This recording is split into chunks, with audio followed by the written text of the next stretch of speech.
Well, thank you very much for having this event to share information about 5G.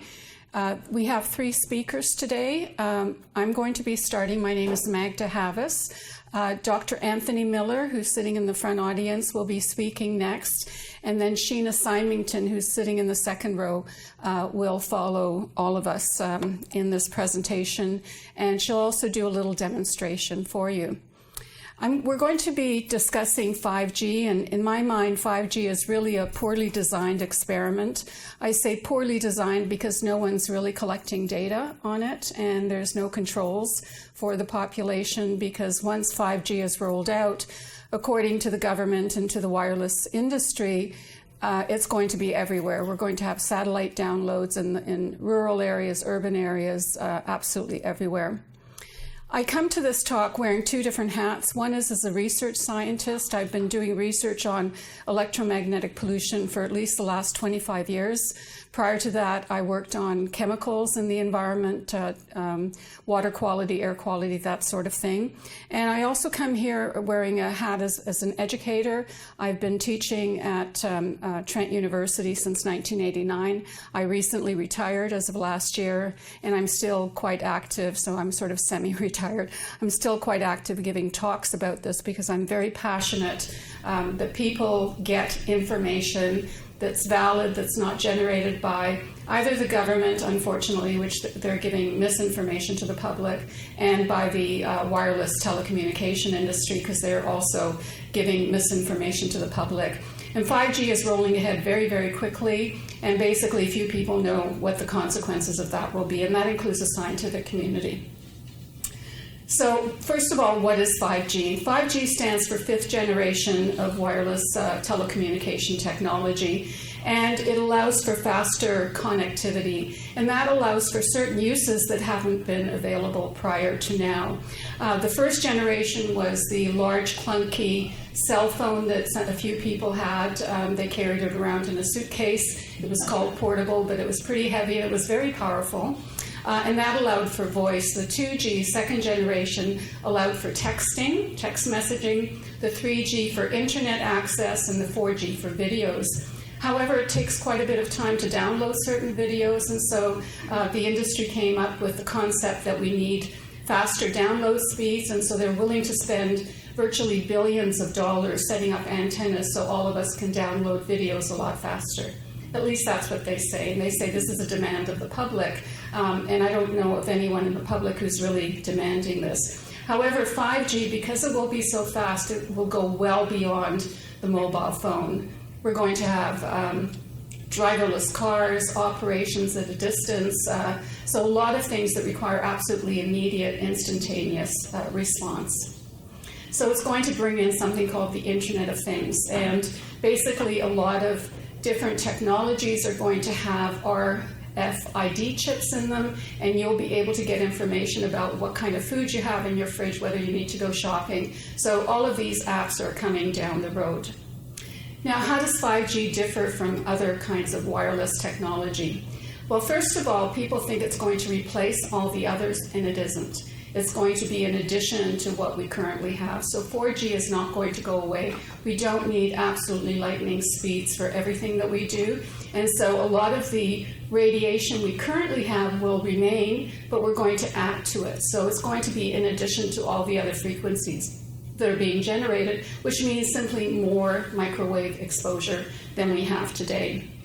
5G will use a number of different frequencies. We've been associating it with something called millimeter waves that I'll talk about at some length in my presentation. There's some frequencies around the 700 megahertz range, and these, if you think of these frequencies as almost radio stations that send the communication. So these are the vehicles that send information, whether it's to your smartphone or to your smart appliance.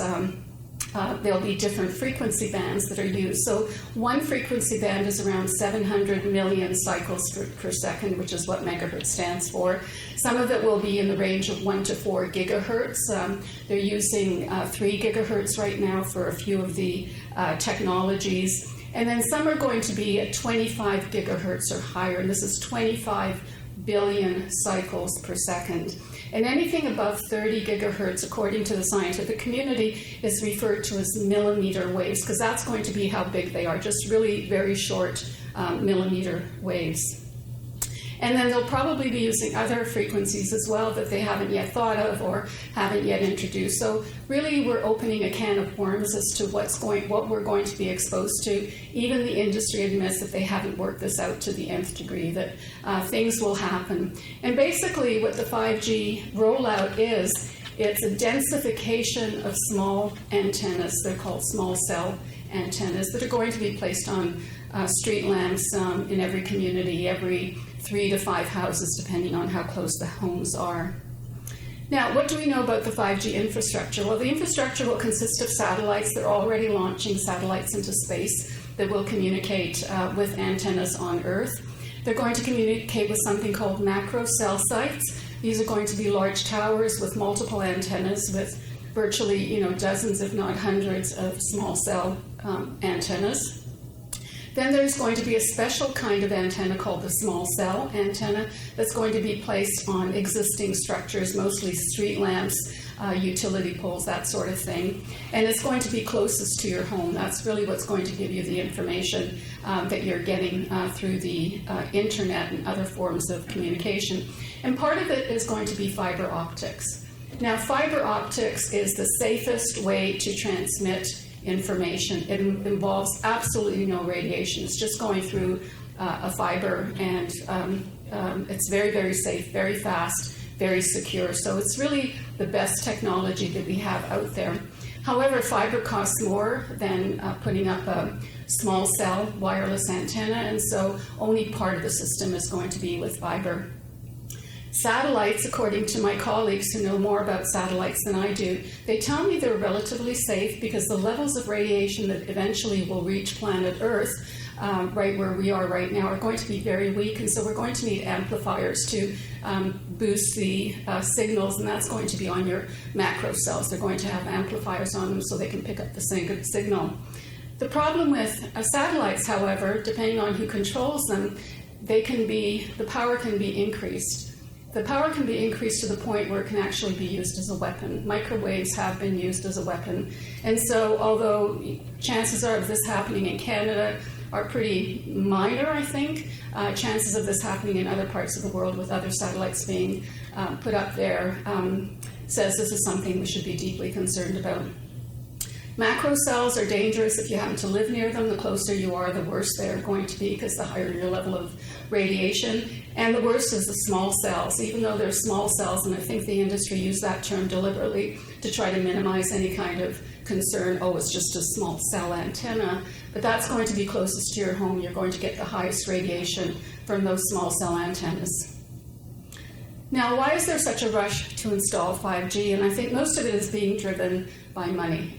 The wireless industry has the ability to make trillions of dollars, and this is their estimate, certainly not mine. And also at the same time, it says there's going to be 50 trillion gigabytes of data that are going to be produced. And whenever we think of data, think of exposure, because data is what we're sending along the backbone of the wireless industry. So the more data we're sending, the more of it that's going to be radiation through the atmosphere.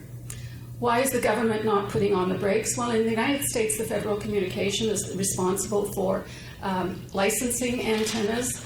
And whenever you license someone to set up an antenna at a particular frequency, you get a lot of money for it. So you basically sell the frequency wavelength to whether it's a radio station, a TV station, or TELUS or AT&T or Bell or Rogers. And so they're really making a lot of money selling these licenses. And the same is true for Canada.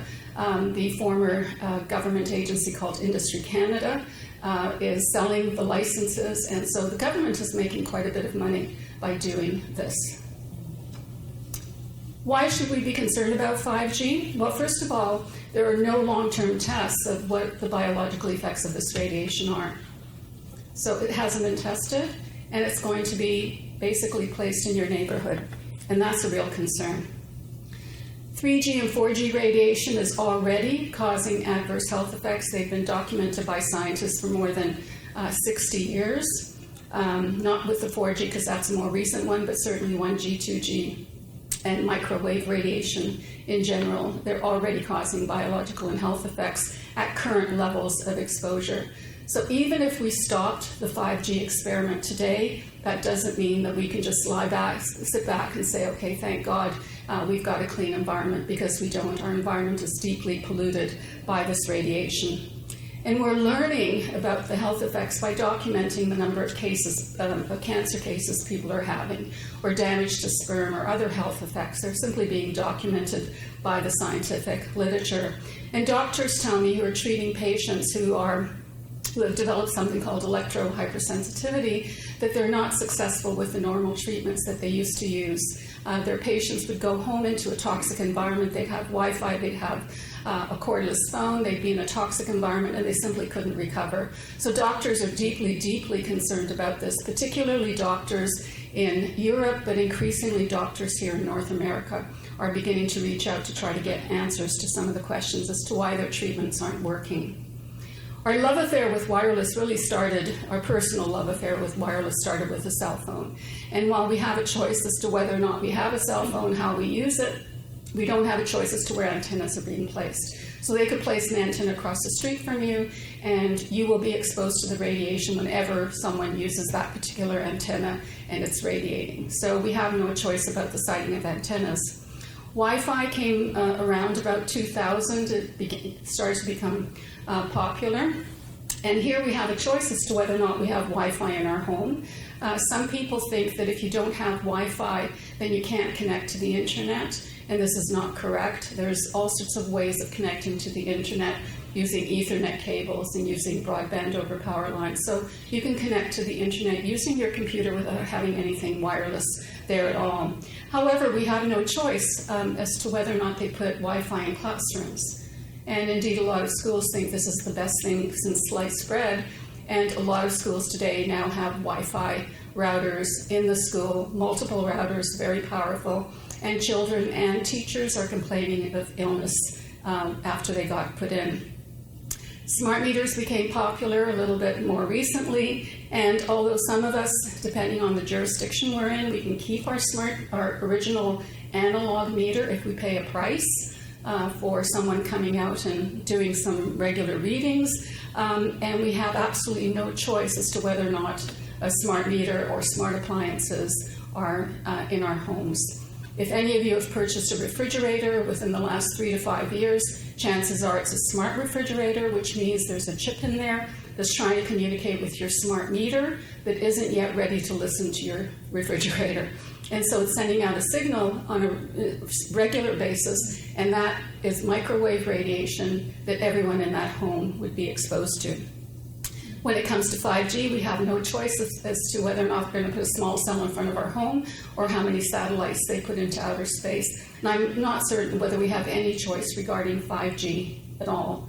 And this is something that deeply disturbs me, because I really believe choice and freedom, your ability to protect yourself against radiation, is something you should have a right to, and we're beginning to lose that right very, very quickly. So we should be concerned about this, because there's so many exposures in our environment that we have absolutely no choice about. And so we can't avoid exposure depending on which environment you're in.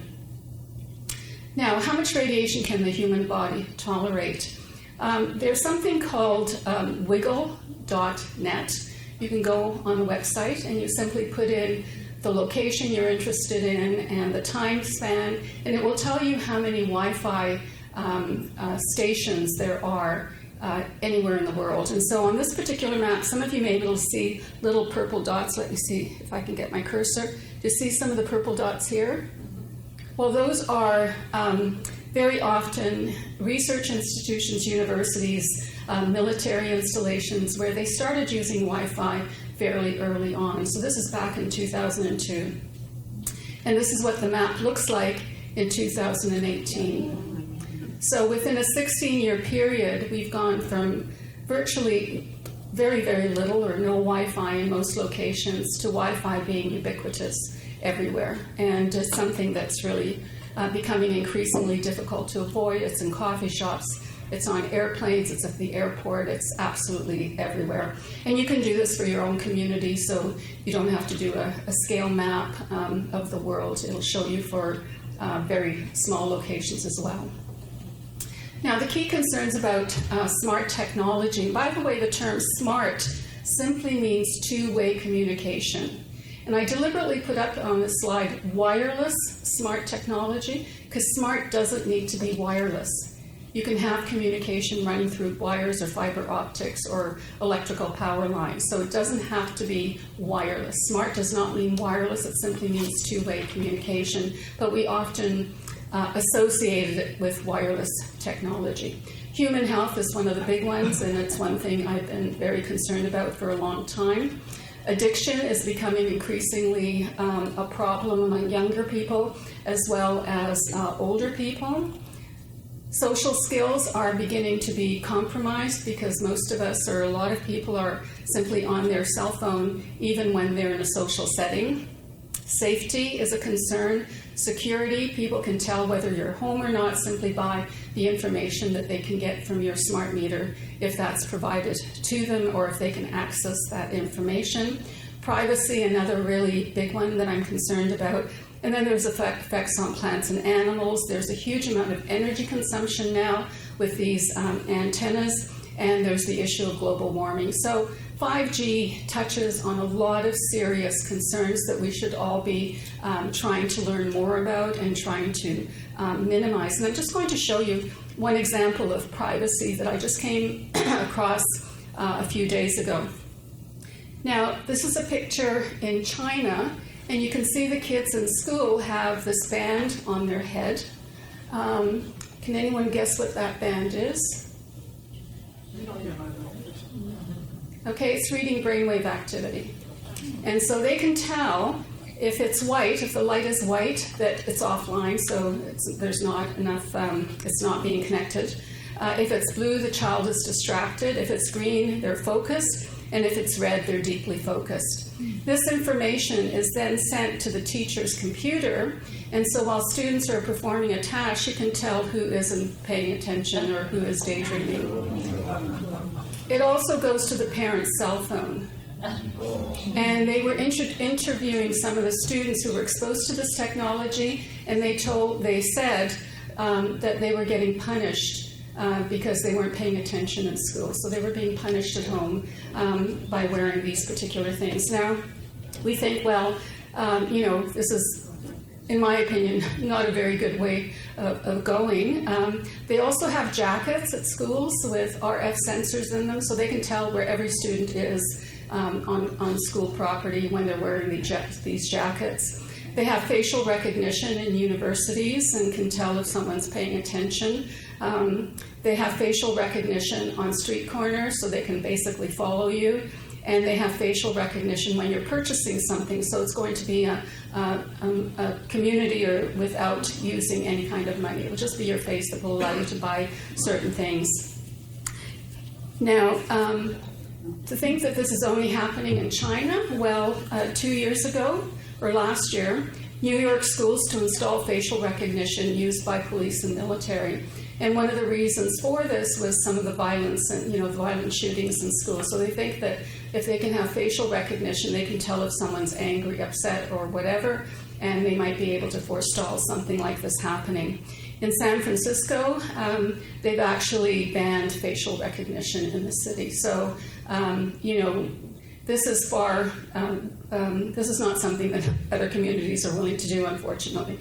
So we've got a real problem when it comes to privacy. So what are the biological effects of millimeter waves? Well, millimeter waves are just one of the frequencies that are going to be used in 5G technology. And there was a very good review by Dr. Cindy Russell, who's a medical doctor, on what we know currently about millimeter waves. And I mentioned there haven't been any long-term studies, but there are short-term studies that can provide us with some information. First of all, millimeter waves are used in Eastern Europe in complementary medicine. They're very good for relieving pain, apparently. Millimeter waves are used by the military in something called the active denial system. Does anyone not know what an active denial system is? Not know? Okay, I'll just mention it briefly. The U.S. military has been bragging about this for some time. They have a truck that has an antenna on top of it. It's one of these parabolic antennas. It's got a nice sort of saucer shape. And what they do is they take a microwave beam. The frequency that the U.S. military uses is 95 gigahertz, so 95 billion cycles per second. They then have a little viewfinder in the Army vehicle that they have this antenna on, and there'll be a crowd of people who are causing disturbance, and what they'll do is they'll aim that beam at the crowd, hit a joystick, and that beam will give out a very high intensity microwave burst. And the feeling that people have who are exposed to this is one of intense pain, because what it causes your sweat glands, the water in the sweat glands on the surface of your skin to basically boil.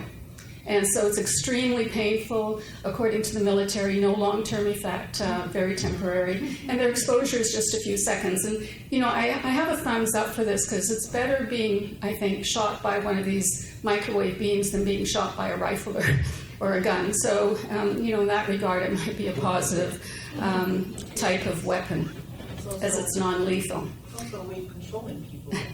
Yeah, it's a way of controlling people. Millimeter waves are also proposed for the Internet of Things, telecommunication. And I say this as a thumbs down. And the reason for that is when it comes to exposure, when it comes to medical technology, the exposure is in terms of minutes. When it comes to the active denial system, it's seconds, because if you expose people for longer, they'd be damaged. But the wireless 5G technology is constant. So even though the levels are going to be low, we're going to be constantly exposed. We won't be able to avoid it.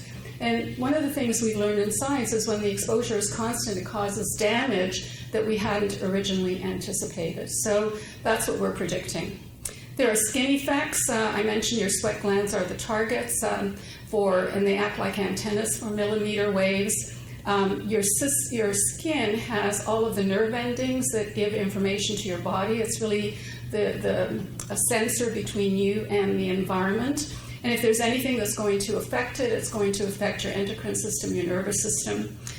There's some frequencies that are causing heart problems, arrhythmias, and tachycardias, which is a rapid heart rate or an irregular heart rate. We know that the eyes are very sensitive to microwave radiation, and cataracts are one of the most common effects, but all sorts of eye disorders. And if you talk to any doctors who are dealing with eye problems, they're saying younger and younger people are having eyes similar to elderly people. So their eyes are aging very, very quickly, and they're having some of the disturbances. There's been studies done with rats and mice, and it shows that the immune system is impaired, which is not a good thing. There's studies done looking at birth defects with Drosophila, which is a fruit fly, and there's studies with bacteria showing that it increases antibiotic resistance. So if any of these are likely to continue because of low-level, constant 5G millimeter wave exposure, then I think we've got some really serious problems in society. Now, how many of you listened or knew about the 5G Crisis Summit? Just raise your hand. Great. Okay, this is something that's still available. There were basically 40 interviews that you could access on the internet for a week-long period, roughly.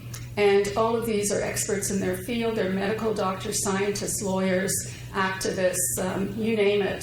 The people are here who share their concerns about 5G. You can still purchase the program for under $100, so it's really worth getting this information, particularly for anyone who's sitting in City Council who needs to know more about this than the average individual. They didn't say, but you could actually just get the notes. The books is there. That's right. You get the notes, and I think it's about $30. $40, I think. $40 for the written book. Now, when I listened to the entire 40 lectures, and a number of the speakers brought up the Nuremberg Code. And this is something that makes me feel somewhat uncomfortable. My parents lived during World War II in Europe. and they really suffered quite a bit, including a lot of family members. But the Nuremberg Code says that it is unethical and illegal to perform experiments on humans without their informed consent. And that's basically what's happening with 5G. We're producing an experiment and we have no idea what the consequences are going to be, but the consequences are likely to be harmful rather than beneficial or neutral. Now, if I wanted to conduct research and I wanted to expose my students to Wi-Fi to see how it affected their cognitive ability, or if I wanted to expose people to any kind of radiation coming from wireless technology, or infants to a baby monitor, I would have to apply for ethical approval at my university, and I know I would be denied because it's unethical to expose an infant to microwave radiation to study how they're going to react to it. Yet, we have something called diapers that have embedded chips in them that will tell the parent when the diaper is wet so that they can change the diaper. Apparently, it only works for number 2. It doesn't. Number 1, it doesn't work for number 2, and this should be banned. I don't understand how this is actually allowed to happen. There are pacifiers that have a little thermometer inside that will wirelessly send information to the mother's cell phone if you're measuring the infant's temperature. So you might have a child who's got a fever, you put this radio transmitter inside their little mouths, and you wait to see what the temperature is. This should also be banned. The fact that the government is allowing this tells me they're not doing their job. And there's other reasons why I think they're not doing their job.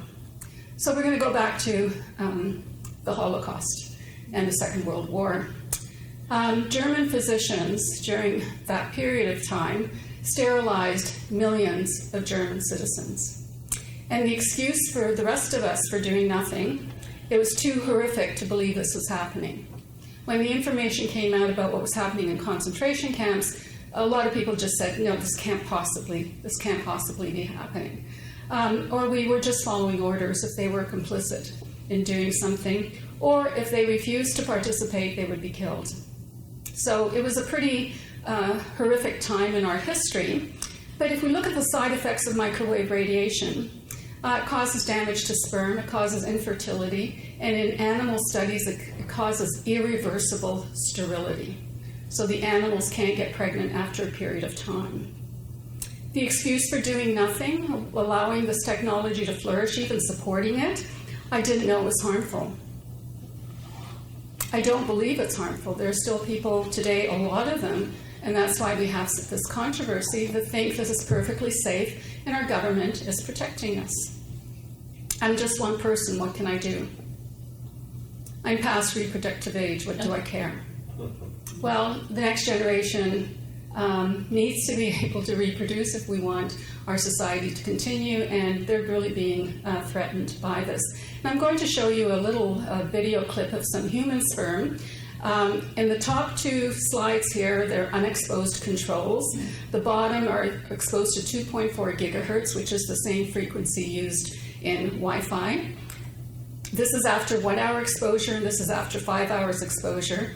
And you can see the sperm in C1 and RF1 swimming around kind of naturally. They don't know which direction to go because they're not inside a vagina. They're in a test tube, basically, or on a slide.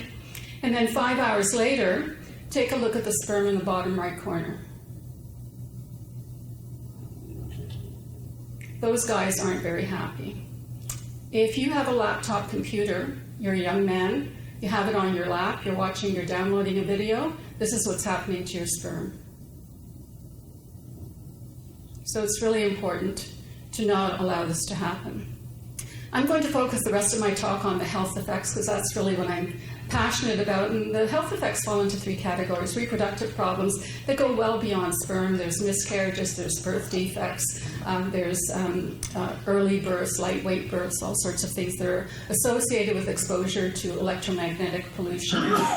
There's a variety of cancers that Dr. Miller is going to be talking about, so I won't mention cancers beyond this one particular slide in my presentation. And there's something called electrohypersensitivity that I will respond to because that's part of the area that I do research in. And there's a lot of symptoms that people get who are electrically hypersensitive. I think I leaned on the switch. God said, let there be light, and so here we have light. Now you'll notice a lot of those symptoms are symptoms that we get as we age, and so a lot of people who have developed electrohypersensitivity just attribute it to aging. I'm just getting older, so it's normal for me not to be able to sleep, to have aches and pains, to not think clearly. But you put these people in an electromagnetically clean environment, and those negative symptoms go away. So it's not real aging. So what's the evidence for electrohypersensitivity? And because I just have a very short period of time, I'm just going to give you sort of a little bit of that information. It affects the blood, and so if you take a drop of blood, put it under the microscope and look at it, this is using dark field microscopy. That's why the background is dark. That happens to be my blood. Those are my blood cells. They look, relatively okay and healthy. This is after 10 minutes of being exposed to Wi-Fi. And so every blood cell in that slide is sticking together, which means that the surface area of the blood is not doing its job, exchanging oxygen, that sort of thing. And so we've got a real problem here. Dr. Stephen Sinatra says our blood should have the consistency of red wine, but what he finds is it's more like ketchup. And Dr. Stephen Sinatra is a world-renowned cardiologist. And this is rouleau formation, basically. It's the ketchup that we have in our veins. And these are some of the symptoms, and in case people can't read them in the back, it includes headaches, fatigue, dizziness, difficulty concentrating, numbness, tingling, cold extremities, heart and blood pressure problems, heart attack or stroke is more likely when your blood is so coagulated. Now I have a video clip here, but I'm not certain you can hear it. Let's see. We have to look at the safety of our children. We have to do it as a society. Well, 16 by 9 wanted to test the power of Wi-Fi. Can you hear that? So we went to visit environmental scientist Magda Havas from Trent University to do another test. Professor Havas' subject, Martin, who calls himself electrically sensitive, is hooked up to a heart monitor, and Havas sets up a wireless computer. Well, what we're going to be doing is we're going to be taking Martin and exposing him to microwave radiation from Wi-Fi, the same type of thing that we have in schools, for example, and just monitoring his heart to see if his heart reacts to any of the radiation. He won't know when things are turned on or off, so it's going to be a blind study in that regard. With the Wi-Fi plugged in, Martin's heart rate accelerates in mere moments. Now I can feel something just going through my chest. I feel it down my legs, too. The closer the router is, the greater his reaction. A few seconds ago, it was like my chest was actually jumping in the middle here. Then, seconds after the wireless internet is unplugged, just like that, his heart rate slows down. Martin, how are you feeling right now? Fine, I don't think there's anything wrong. But listen to this. Those levels Martin was exposed to, well, they're acceptable according to Safety Code 6. So if they're safe, why was his heart racing? Magda Havas has a theory. So some percentage of the population is reacting to these microwave radiation at levels well below Safety Code 6. But I'm not sick from Wi-Fi and I use it all the time. Well, not everyone has the same sensitivities. We have children who have peanut allergies. We have people who are allergic to pollen. They react to pollen. And it's the same with electrical sensitivity. Only a percentage of the population react. Still, Health Canada insists it's done its homework, looked at every bit of science, and that level of radiation won't hurt anybody. Now, the exposure in that particular study was 1/100th of Safety Code 6 recommendation. So it's way below what Health Canada deems is safe for the population. And a growing number of people are having heart palpitations. They're going into a sympathetic overdrive, which is a fight or flight response. And when you're in that sympathetic overdrive, your body can't heal. And they don't come out of it for long periods of time. And if you don't come out of that sympathetic overdrive, eventually different parts of your body are going to break down, and you're going to end up having symptoms and fairly serious health effects. Now, this is another example. This is a person with type 2 diabetes, this 57-year-old female who controls her blood sugar by exercise and diet. This is showing you her blood sugar along the y-axis. It should be very close to 7 as a healthy range. And so she'll go for a walk if it's high, and after a 20-minute walk, it comes right back down to normal, and it happens every single time. It doesn't matter how high it is to start with, it always comes down because your body's using up the sugar in your blood. Now, on days when she doesn't want to go out because it's raining or it's cold, she works out on a treadmill. So the before is the gray, the blue is the after. So even though she walks for 20 minutes on a treadmill, instead of her blood sugar coming down, it actually goes up. And there's very few doctors who recognize this can happen. And so if you're a person who's diabetic and electrically hypersensitive, one of the ways that your body's going to react is it's going to boost your blood sugar. And we move you from a clean environment to a dirty environment, your blood sugar goes up. We move you from a dirty environment to a clean environment electromagnetically, your blood sugar drops within 20 minutes. So it's something that that's one way that diabetics can actually determine if they're electrically hypersensitive. And the reason for this is that the treadmill produces something called dirty power, and these are radio frequencies that run along wires that actually affect your body. Now, we've also done research with people with multiple sclerosis. This is a neurological disorder where there's a demyelination of the nerves in your brain or your spinal cord, which means that protective fatty layer on your nerves becomes sclerotic, and so your nerves get signals from what's happening in your brain, and the signals don't go along the neuron at the right pace. So this is a person that we did some research with. She had MS. It was relapsing remitting. It was secondary progressive MS, not relapsing remitting, which means her symptoms would just progressively get worse. She'd stay for a while, and then they'd get worse. She'd stay for a while, and then they'd get worse.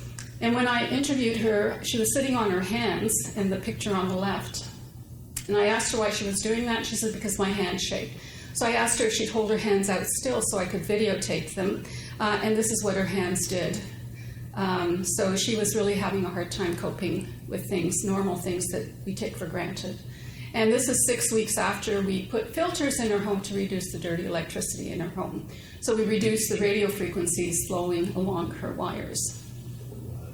Now, how many people have electrohypersensitivity? Well, we think about 3% have severe symptoms, and about a third of the population has mild to moderate symptoms. So for Trenton, we're talking about a population of 22,000, so approximately 600 people in this region are likely to be electrically hypersensitive. For Ontario, it's almost 500,000, and for Canada, it's closer to 1 million people who have severe sensitivity. These are people who could not come into this environment because of the wireless mic I'm having and all the Wi-Fi in this particular room. Now, one of the comments sometimes I get is that, you're painting a doom and gloom story, and if this were true, they would have told us, whoever they are, right? Well, in 1971, a guy called Dr. Zori Glazier, who was the microwave specialist for the U.S. military, published this document. It came out with over 2,000 references documenting the harmful effects of microwave radiation. That's back in 1971. And these are all, on the right side, are all the different organs that are affected at levels below current guidelines. So they knew about this when they were doing research with radar, which is just another form of microwave radiation. Just a few years ago, a group of scientists, international scientists, warned the United Nations Environmental Program that they have to protect nature and they have to protect human health, and that 5G is going in the wrong direction. So we have warnings from scientists today as well as 50 years ago. Manufacturers are putting warnings, whether you're a cell phone user or a laptop user, they're saying keep it at least 20.8 centimeters away from your body or you're going to be exceeding guidelines. So they're actually warning us. Now, I was quite thrilled when I first saw this, and then I realized the purpose of it. The purpose of it is there's going to be legal action, class action taken against cell phone providers, and they're going to, as one of their defenses, they're going to say, did you use the cell phone as we recommended? And people will say, of course we did. Did you ever hold it up to your head? Right? Because you're saying keep it at least an inch away from your head. If you've ever held it up to your head, you haven't used it as recommended, so we're not liable. Insurance agencies are not covering anyone who generates radio frequency radiation. So you can't get insurance, the telecom industry can't get insurance from insurance agencies for health claims. And medical academies are now speaking out. The American Academy of Pediatrics in 2012 said radio frequency radiation guidelines are inadequate to protect children. The American Academy of Environmental Medicine in 2013 said radio frequency radiation causes adverse health effects. And I've just picked two. There are lots of these organizations now that are really beginning to speak out. Governments in certain countries are banning Wi-Fi in schools because they're concerned that it might be contributing to cancer among young children. In some countries they're banned, in other countries schools are hardwired, Wi-Fi is prohibited or it's removed, or there's recommendations not to use Wi-Fi in the school system. So Canada doesn't appear on that list, neither does the United States. And so really, once again, the Canadian government is not doing their job. So the message of this particular slide is they are telling us, and we're just choosing not to listen. Now, when it comes to radio frequency radiation, there are two levels of government that are involved. It's primarily the federal government, and there's two federal agencies. One is called Health Canada. They established the guidelines, and the guidelines are called Safety Code 6. The 2015 report is the most recent report coming out of Health Canada. And then there's the Innovation, Science and Economic Development Canada. They used to be called Industry Canada. I still think of them as Industry Canada because the other one's a mouthful. They have to enforce these guidelines, so that's their responsibility. And you can see here from their website that I just took yesterday, high-speed access for all, which is basically 5G. So they're promoting the rollout of 5G. When it comes to municipal governments, these small cells are going to be placed on lampposts, which is public property. And so they will have to come to the municipal government to request permission that these antennas be placed on a particular lamp pole. The interesting thing about that is there's no need for any kind of public consultation. So if they put an antenna outside your home, you will not be consulted about it at all. Now, the job of the Federal Communication Commission, the federal government in Canada, this particular organization, their job is to enforce the guidelines established by Health Canada. However, they get information about what the exposures are from the telecom industry. So if you want to build a tower, they will ask you, how much radiation is there going to be? What are the levels? And then you give them that information. They're recommending that providers co-locate, which means once you put up a tower, you're going to get as many antennas as possible on that same tower. No one is measuring the cumulative effect of all of those different antennas. And the equivalent of Industry Canada does not go out and do any monitoring. So how are they enforcing what's going on? Now, municipal government responsibilities, because we're really here today, I think, partly to try to get local governments to take this very seriously and not just, walk over the cliff like everyone else is doing. So number one, as elected officials, mayors and councillors have a responsibility to their community. It's critical that members of municipal governments learn as much as possible about 5G. Telecom providers will ask for permission to place small cells on lampposts and other public property. The municipal government does not have to approve these sites on public property. However, they will be overruled by the federal government. Okay? So as a member of council, I don't know if anyone's here from the local council, you do not have to give approval.